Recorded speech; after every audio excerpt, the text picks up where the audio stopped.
आज मैं जब आपके सामने ये वर्चुअल रैली के माध्यम से आपके सामने बात कर रहा हूं, कुछ लोगों ने अभी थाली बजाकर ये रैली का स्वागत किया है। मुझे अच्छा लगा कि देर सवेर मोदी जी की अपील को उन्होंने माना और कोरोना के खिलाफ थाली बजाकर जंग के अंदर वो जुड़ गए। नमस्कार, प्रणाम। आप लोग देख रहे हैं Tinku studio films news reporters और मैं हूं आप लोगों के साथ टिंकू।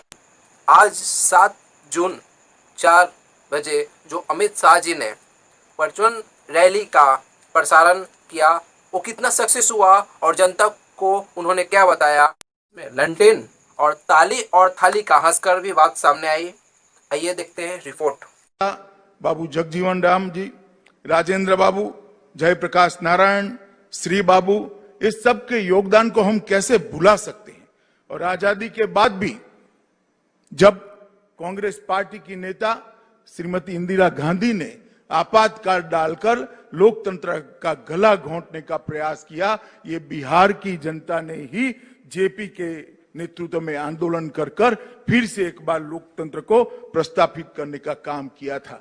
आज मैं जॉर्ज साहब और राम मनोहर लोहिया जी को भी याद करूंगा, क्योंकि ये दोनों की कर्मभूमि भी बिहार रही है। ये बिहार की भूमि ने भ्रष्टाचार, परिवारवाद, वंशवाद के खिलाफ हमेशा लड़ाई लड़ी और सामाजिक न्याय के झंडे को हमेशा के लिए बुलंद किया। मित्रों, आज मैं जब आपके सामने ये वर्चुअल रैली के माध्यम से आपके सामने बात कर रहा हूं, कुछ लोगों ने अभी थाली बजाकर ये रैली का स्वागत किया है। मुझे अच्छा लगा कि देर सवेर मोदी जी की अपील को उन्होंने माना और कोरोना के खिलाफ थाली बजाकर जंग के अंदर वो जुड़ गए। कुछ लोगों ने इसको बिहार की चुनावी सभा कहकर कहा। मैं ये सभी वक्र दृष्टा लोगों को कहना चाहता हूं, इस रैली का चुनाव से कोई स्नान सूतक का संबंध नहीं है। ये भारतीय जनता पार्टी है जो लोकतंत्र में विश्वास रखती है। भारतीय जनता पार्टी है जो जनतंत्र में विश्वास रखती है, जनसंवाद में विश्वास रखती है, जनसंपर्क में विश्वास रखती है। अब जब कोरोना की महामारी के सामने हम सब लड़ रहे हैं, कैसे संपर्क हो सकता है? तो क्या सब अपने घर पे बैठे रहे?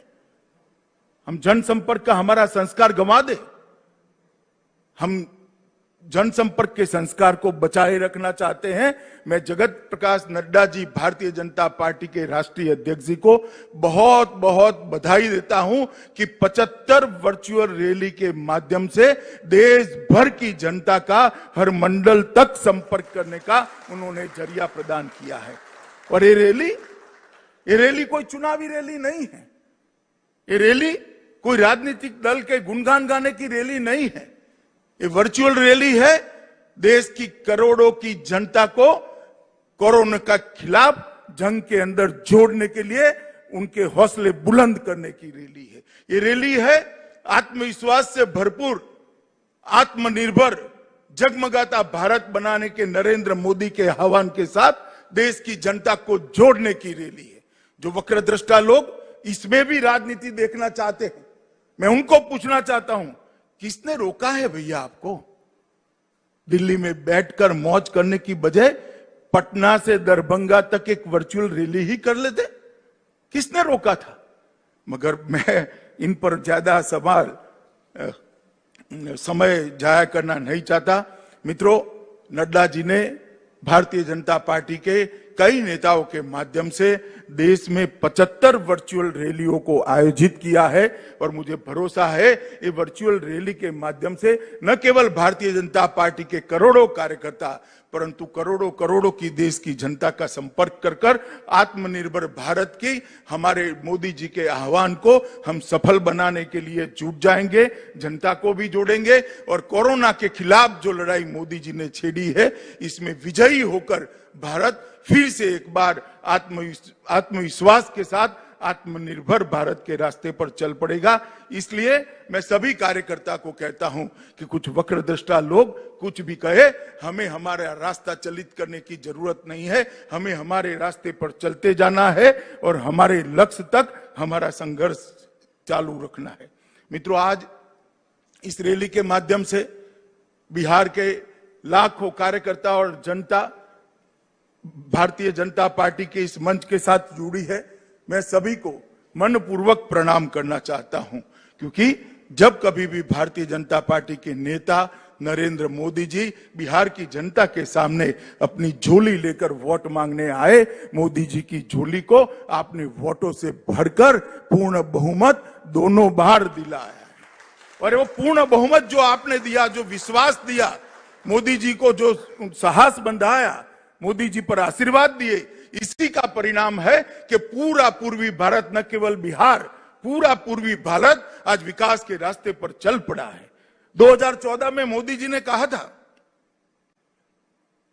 कि भारत का विकास जो अब तक चला उसमें पश्चिमी भारत और पूर्वी भारत के विकास के अंदर बहुत बड़ा अंतर है। आजादी के समय जीडीपी के अंदर पूर्वी भारत का योगदान बहुत ज्यादा होता था, परंतु आजादी के बाद कुछ इस प्रकार से सरकारें चली जिसने पूर्वी भारत को पूर्णतया देखा नहीं, इसके विकास से अपना मुंह मोड़ लिया और परिणाम यह आया कि पूर्वी भारत पिछड़ता गया।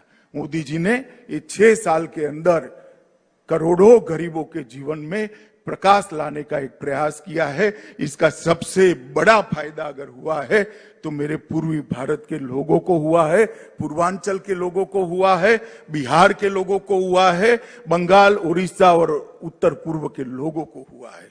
मित्रों, जब मोदी जी ने पहली बार संसद के अंदर कहा कि मेरी सरकार गरीबों के लिए काम करेगी, मेरी सरकार दलितों के लिए काम करेगी, मेरी सरकार आदिवासियों के लिए काम करेगी, मेरी सरकार पिछड़ों के लिए काम करेगी, तब कुछ लोगों ने इंदिरा गांधी को कोट कर कर कहा था कि इंदिरा जी भी गरीबी हटाओ की बात करती थी, इंदिरा जी चली गई, गरीबी वहीं की वहीं रह गई।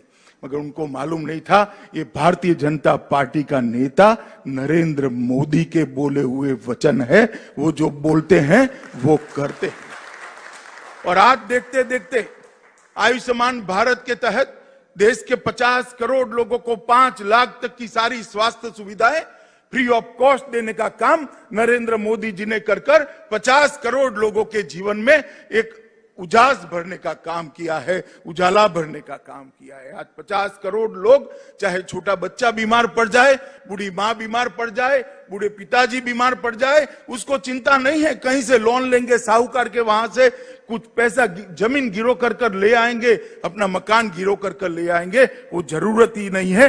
1 करोड़ लाभार्थी ने अब तक अपना operation free of cost Modi ji की आयुष्मान भारत योजना के तहत कराकर अपने जीवन को नई दिशा देने का काम किया है।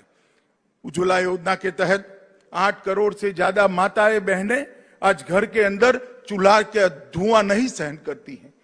कोई बुरी आदत न होने के बावजूद 400 सिगरेट जैसा जितना धुआं हमेशा उनके फेफड़े के अंदर चला जाता था और अकाल ही वो अपने आयुष्य को समाप्त करती थी। मोदी जी ने 8 करोड़ गरीब माताओं के घर में गैस का सिलेंडर भेजकर उनके घरों को धुएं से मुक्त करने का काम किया है। हमारे बिजली मंत्री यहां बैठे हैं, 2.5 करोड़ लोगों को 2.5 ही साल के अंदर सौभाग्य योजना के तहत बिजली पहुंचाने का काम किया। 60 साल की आजादी के बाद 20,000 गांव ऐसे थे जहां पर बिजली नहीं पहुंची थी और 2.5 करोड़ घर ऐसे थे जिनके घर में उजाला नहीं था, अंधेरा था, लालटेन जलानी पड़ती थी। अब लालटेन का जमाना गया है, एलईडी बल्ब का जमाना आया है। 2.5 करोड़ गरीबों के घर में आज एलईडी बल्ब जगमगा रहा है, उनके जीवन को भी जगमगा रहा है। कई माताएं, बहनें, बच्चियां घर में शौचालय न होने के कारण अपने आप को शर्मसार महसूस करती।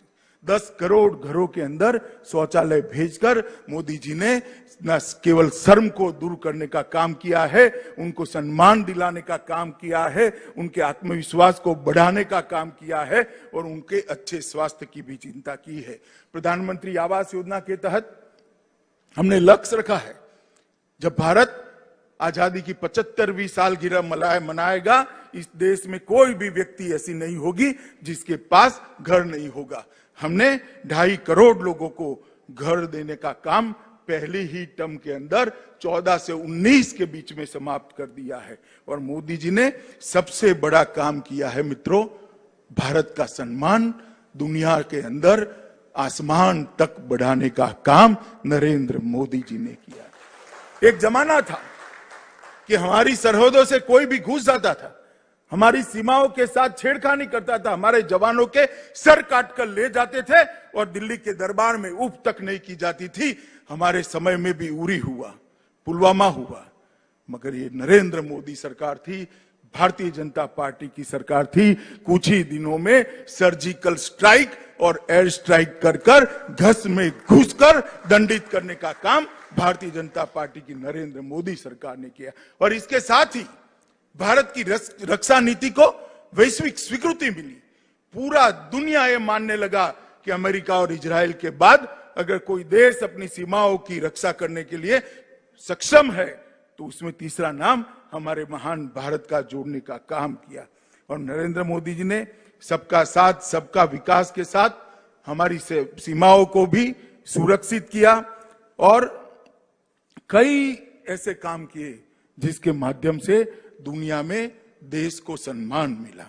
आपने दोबारा जनादेश दिया, फिर से मोदी सरकार बनी, ज्यादा सीटों से बनी, ज्यादा बहुमत के साथ बनी, एनडीए के साथियों को भी सीट ज्यादा मिली और एक 19 से नई पारी की शुरुआत हुई। मित्रों, कई ऐसे मसले थे जिसको 70 साल से कोई छूने की हिम्मत नहीं करता था।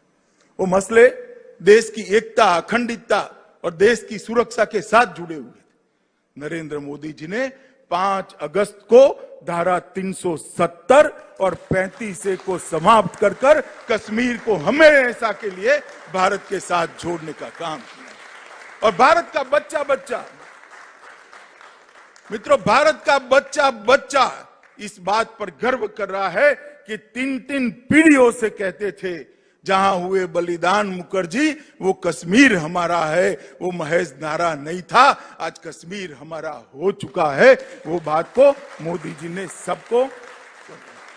ट्रिपल तलाक एक ऐसा मसला था, करोड़ों मुस्लिम माताएं और बहनें अपने आप को अपमानित महसूस करती थी, उनको उनका अधिकार नहीं मिलता था।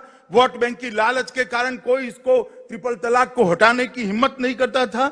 19 की सरकार शुरू होते ही रविशंकर भाई यहां बैठे हैं, बिल लेकर आए और राज्यसभा लोकसभा में दोनों के अंदर मोदी जी ने ट्रिपल तलाक को तलाक देने का काम कर कर करोड़ों मुस्लिम महिलाओं को सम्मान के साथ जीने का काम दिया।